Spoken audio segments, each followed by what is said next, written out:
What if the most important truths about life only reveal themselves in your final moments? Think about that for a second.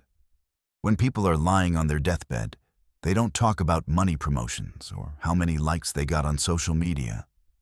Instead, they realize something much harsher, something most of us ignore until it's far too late. We spend our lives chasing after success, comfort, and recognition. But when the end draws near, none of that truly matters. Doctors, nurses, and hospice workers who spend their days with the dying hear it over and over again. The deepest regrets people carry are not about what they owned, but about the life they didn't live. Bronnie Ware, the author of The Top 5 Regrets of the Dying, recorded the most common words she heard. I wish I had lived a life true to myself, not the life others expected of me. It's uncomfortable to face, isn't it? We don't like thinking about death yet. We can't help but feel curious about the last truths that surface at that moment. Because deep down, we all wonder, when my time comes, will I look back with peace or with regret? In this video, we're diving into the harsh truths that people only realize right before they die, truths that could change the way you live today. If you stay until the end, you'll discover not just what people regret most, but also what really matters in life, and how you can start living differently before it's too late. When people reach the very end of their lives, do you know what they talk about most? It's not about the number of hours they worked, the awards they won, or the houses they bought. What comes up over and over again is love relationships, family, and the people they wish they had spent more time with. Think about it. We live in a culture that celebrates hustle. In the United States, it's almost a badge of honor to be busy. People proudly say, I worked 70 hours this week, as if exhaustion is proof of success. But when life is slipping away, nobody wishes they had spent more late nights at the office. Nobody says, I'm so glad I closed that deal instead of having dinner with my kids. Instead, they whisper regrets like, I wish I had been there for my family, or I wish I had spent more time with the people I love. Hospice nurses hear these words constantly. One nurse shared the story of a man who had been a high-powered executive his whole life.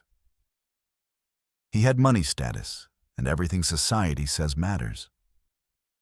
But in his final days, what brought him to tears wasn't losing his wealth, it was realizing he barely knew his grandchildren.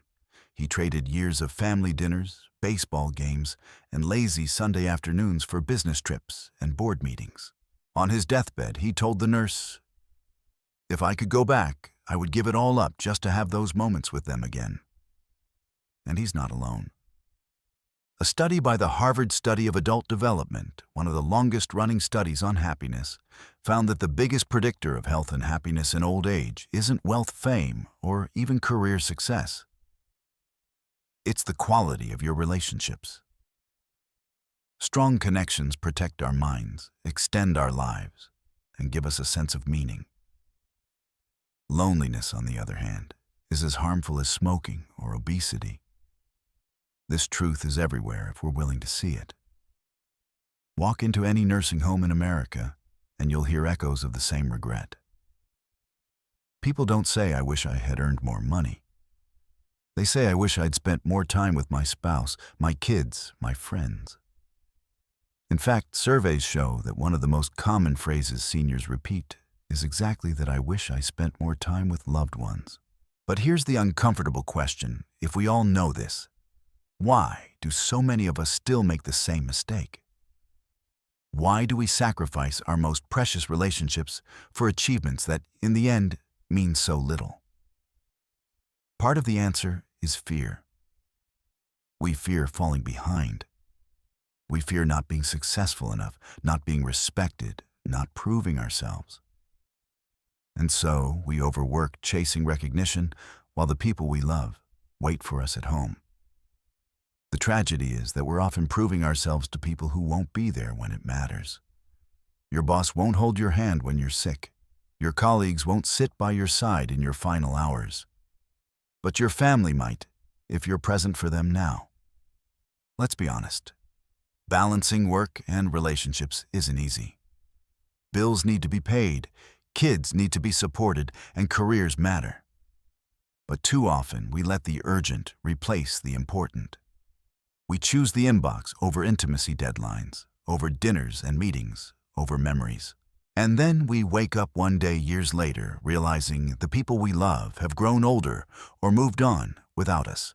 So let me ask you this, if today was your last day, who would you want by your side? Would it be your boss, your clients, or your social media followers? Or would it be your partner, your children, your best friends? If the answer is the people you love, then why not start living as if that truth already matters today? Here's something to think about. When you look back at photos of your life, what will bring you joy?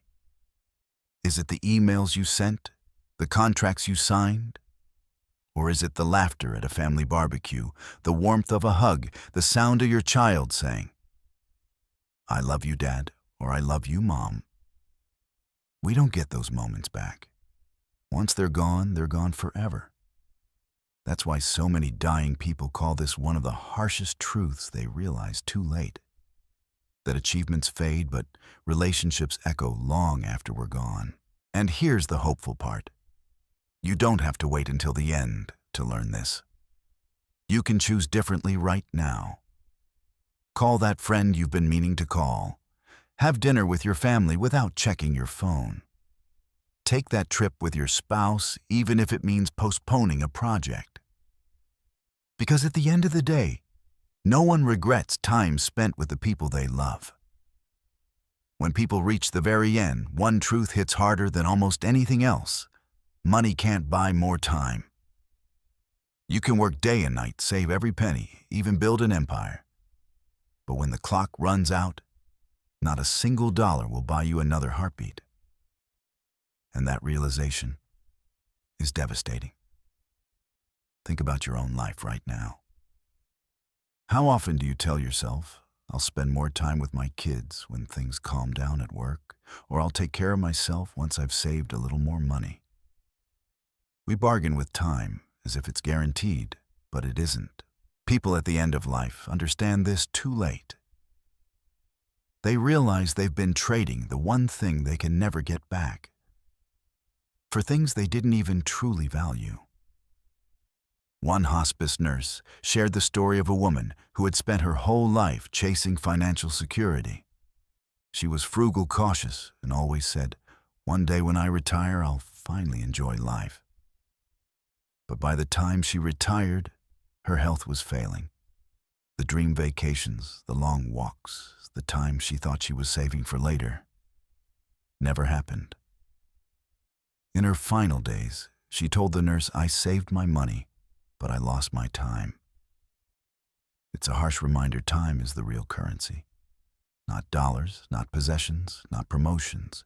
You can always make more money, but you cannot manufacture more time. Once it's gone forever.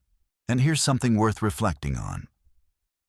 Are you spending time the way you truly want? If someone followed you for a week and wrote down every single thing you did, work, scrolling on your phone, watching TV, commuting, would that record reflect your real priorities, or would it show a life that's busy but not meaningful? For many people between 25 and 65, this hits especially hard. This is the season of life when everything feels urgent. You're building a career, raising kids, paying off a house, chasing goals. And yet, it's also the season when time slips through your fingers the fastest. Kids grow up in the blink of an eye. Parents age before you're ready. Your own health doesn't stay the same. The cruel truth is that we often realize this only when we're older, when the opportunities to use time differently have already passed. That's why so many people on their deathbeds whisper regrets, like, "I wish I hadn't wasted so much time on things that didn't matter." Let me give you a perspective shift. Imagine you had $8,400 in your bank account every single day. But at midnight, whatever you didn't spend disappeared. What would you do? You'd spend every last cent, right? You'd make it count. Well, that's exactly how time works. Every day you get 86 to 100 seconds, and once they're gone, you can't roll them over. They're lost forever. So the real question becomes, how are you spending those seconds? Are you investing them in experiences, memories, love, and health, or are you letting them vanish into stress, busyness, and distractions? And here's where it gets personal. I've heard so many people say, I just don't have time. But in reality, it's not about having time, it's about what we choose to prioritize. The harsh truth is that if you don't make time for the things that matter, life will make that decision for you. Illness, regret, and lost opportunities are the price. Let's flip the script. What if you began treating time like the priceless currency it really is? Instead of asking, how much does this cost? You could ask, how much of my life is this worth? Spending 2 hours binge-watching a show might feel relaxing. But is it worth the time you could have spent playing with your kids or calling an old friend? Working late might look impressive. But is it worth missing another family dinner? Here's another story. A man once said he spent decades working to buy back time later. He pushed off vacations, skipped holidays, and told his family, one day, I'll make it up to you. But that day never came. By the time he finally slowed down, his children were grown, his marriage had withered, and his health was fragile. He learned the hard way that you can't put time in savings. You either use it now or you lose it. Now, this doesn't mean money isn't important, it is. We all need stability. But here's the balance. Money sustains life, while time defines life. And when you're at the end, you won't measure your worth in paychecks. You'll measure it in moments. So let me ask you again, are you spending time the way you truly want? If your answer makes you uncomfortable, that's okay. It means you still have a chance to change. You still have time right now in this moment to use differently. Here's a challenge today. Pick one thing you've been postponing and do it. Call your mom. Write that letter. Go for that walk. Sit with your partner and talk without looking at your phone. It doesn't have to be big. It just has to be real. Because every small act of presence adds up. At the end of life, people don't regret the money they didn't earn. They regret the time they didn't spend, the memories they didn't make, the moments they let slip away. Don't let that be your story. There's a reason this next truth is called one of the top 5 regrets of the dying. Over and over again, people at the very end say the same heartbreaking words. I wish I had lived a life true to myself, not the life others expected of me. Take a moment to let that sink in. Imagine spending decades of your life chasing dreams that weren't even yours. Working jobs you hated, making choices to please your parents, your community, or even society, only to realize when it's too late that you never really lived as you. That realization is crushing, and yet it's one of the most common truths people face right before death. Why does this happen so often? Part of the answer is simple. From the moment we're born, we're conditioned. Parents tell us what kind of career is respectable. Schools rank us based on grades, not passions. Society tells us what success should look like: a house, a job title, a family that fits a picture-perfect mold. And while some of these paths bring comfort, many people quietly feel trapped, like they're actors playing a role in someone else's story. Carl Jung, then the Swiss psychologist, had a term for this struggle. He called it the battle between the persona and the self. The persona is the mask we wear to fit in the version of ourselves that meets expectations. But the self is who we truly are. Beneath the mask, our desires, our passions, our authentic voice. Jung believed that the journey of life, the path to individuation, was about aligning with the self. And when people don't, when they spend their lives pretending to be someone they're not, regret is inevitable. Let me share a story. A man in his 70s once told his daughter that his biggest regret wasn't what he did, but what he didn't do. All his life, he wanted to be a painter. But his parents told him art was impractical, so he became an accountant. He was good at it, even respected, but he never felt alive. He spent weekends sneaking into his garage to paint, hiding his canvases like they were guilty pleasures. On his deathbed, he said, "I wish I had shown the world who I really was." How many of us are doing the same thing right now, suppressing who we are to meet expectations? Smiling when we want to cry, agreeing when we want to say no, following a path because it's safer, not because it's ours. Here's the truth before death, when you don't live authentically. The cost isn't just regret, it's your very soul. Jung believed that ignoring the self creates what he called the shadow, the parts of us we suppress. And the shadow doesn't just disappear. It shows up as frustration, depression, anxiety, or a sense of emptiness that no amount of success can fill. So let me ask you this. Are you living the life you want or the life others expect of you? If your answer makes you uncomfortable, you're not alone. Most people don't even realize they're wearing a mask until they're forced to face the end. But here's the good news. You don't have to wait until the last chapter to write your own story. You can start peeling off the mask today. That might mean small acts of authenticity, like saying no when you mean no, or finally pursuing that hobby you've been putting aside. Or it could mean big life-changing choices, switching careers, ending toxic relationships, or moving somewhere new. Of course, living authentically isn't easy. It comes with risk. You might disappoint people. You might lose approval. But here's the question that matters. Whose approval are you living for? The applause of others or the peace of your own heart? Think of the people you admire most. Chances are they weren't the ones who played it safe. They were the ones who dared to be different. The ones who lived on their own terms. And isn't that the kind of life you want to look back on? Bronnie Ware, the nurse who documented the regrets of the dying, said this regret, not being true to oneself, was the most common of all. People didn't regret failing at being authentic. They regretted not even trying.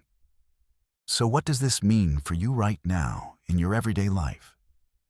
It means giving yourself permission. Permission to speak your truth.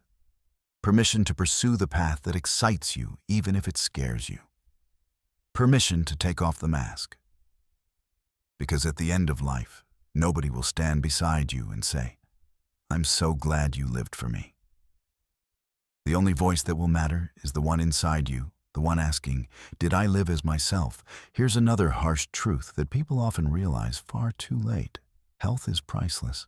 We spend so much of our lives treating our bodies like they're indestructible, pulling all-nighters, eating junk on the go, drowning stress in alcohol, or lighting one cigarette after another. But when people reach the end, many look back with deep regret and say, "I wish I had taken better care of myself." Hospice workers hear it constantly. Some patients regret the years they smoked, saying things like, "If I had known this cough would end my life, I would have quit sooner." Others regret pushing themselves so hard at work, ignoring warning signs, until their bodies simply gave out.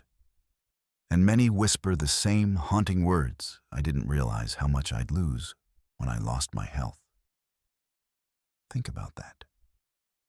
Without health, money loses its meaning. Success loses its shine. Even relationships become harder to enjoy when your body and mind are suffering. Yet in the rush of daily life, we often take health for granted, assuming it will always be there. Let's be honest. How many of us have said, "I'll start exercising when I have more time," or "I'll eat healthier once things calm down at work"? The problem is, life rarely slows down, and by the time health problems force us to stop, it's usually too late. That's why end-of-life regrets about health are so painfully common. One powerful example comes from a man in his 60s who spent decades building a business empire. He was successful, admired, and wealthy. But he also ignored his doctor's warnings, skipped checkups, ate poorly, and never exercised. When he was diagnosed with late-stage heart disease, he confessed, "I built a company, but I destroyed my body.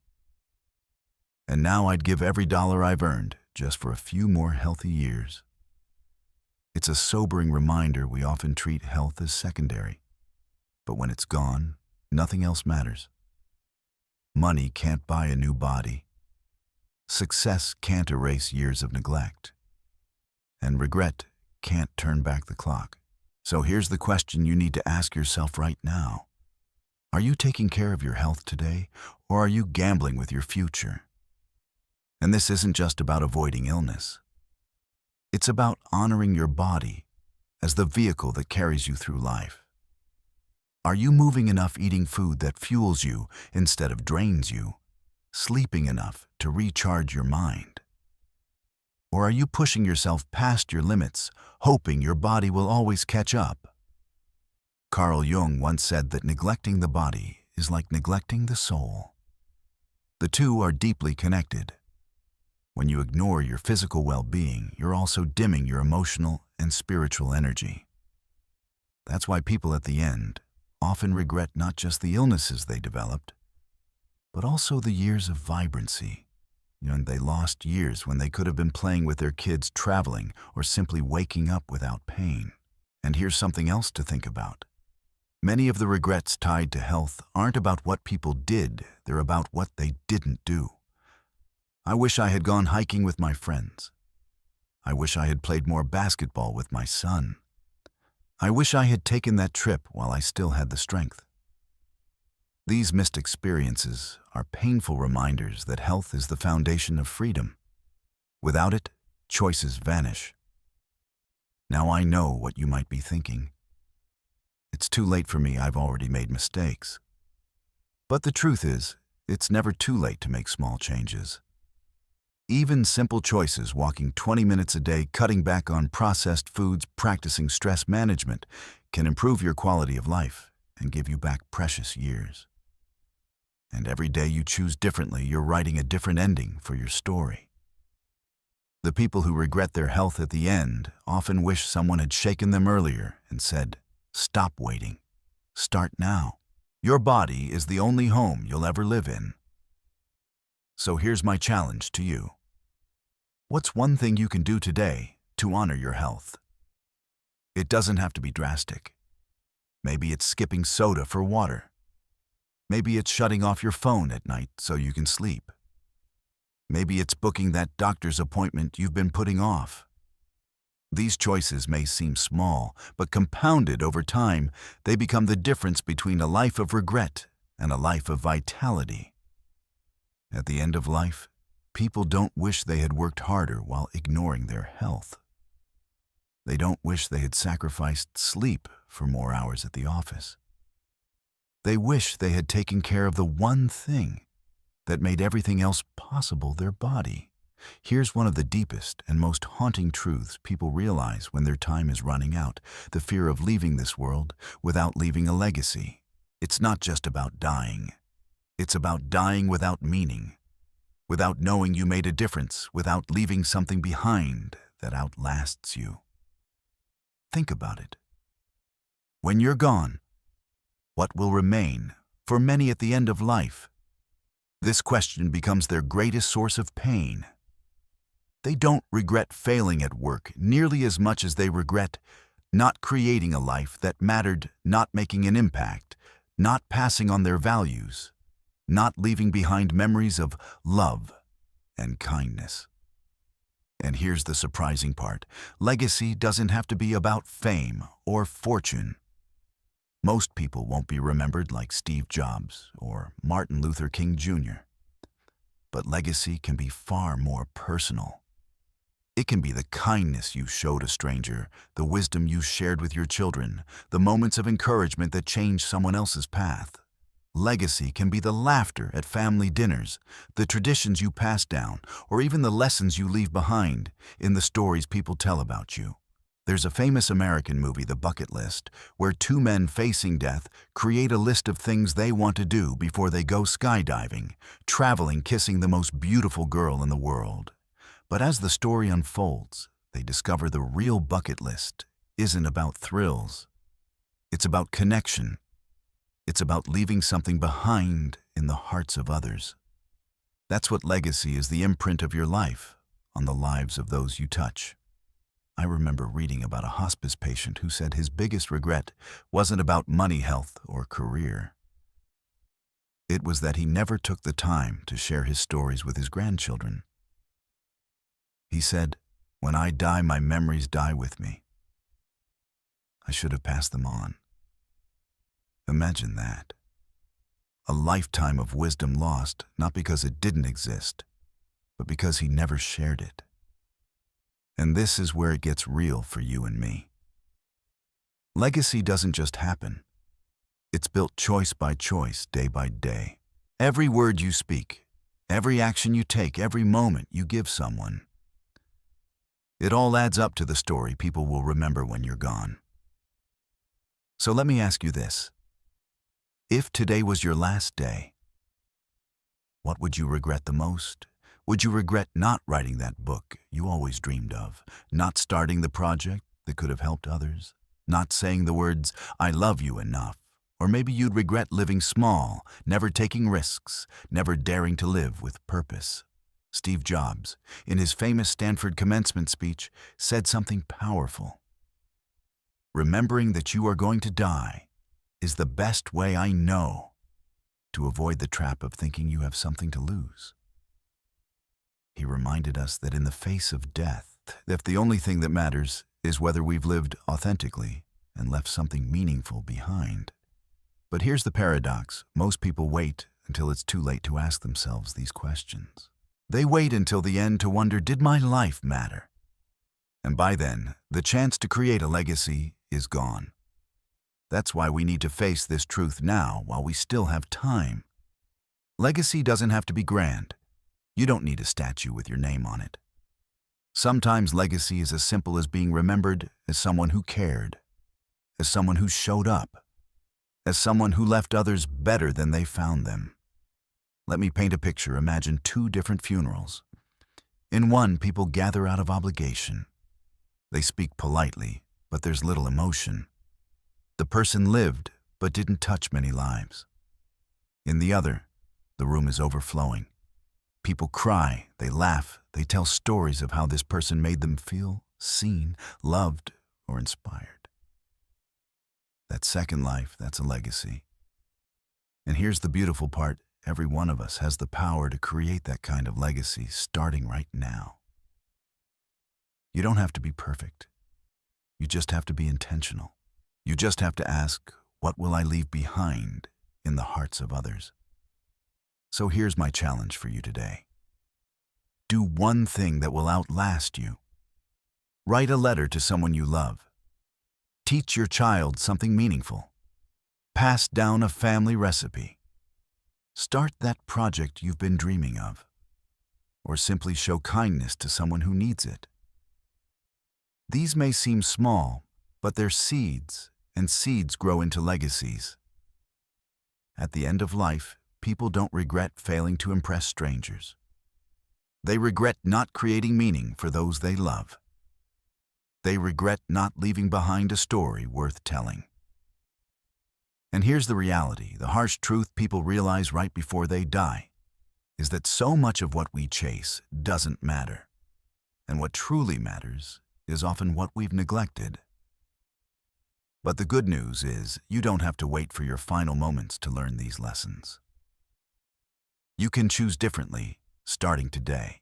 The regrets we've talked about, neglecting relationships, wasting time, not living authentically, ignoring health, and failing to leave a legacy, are painful.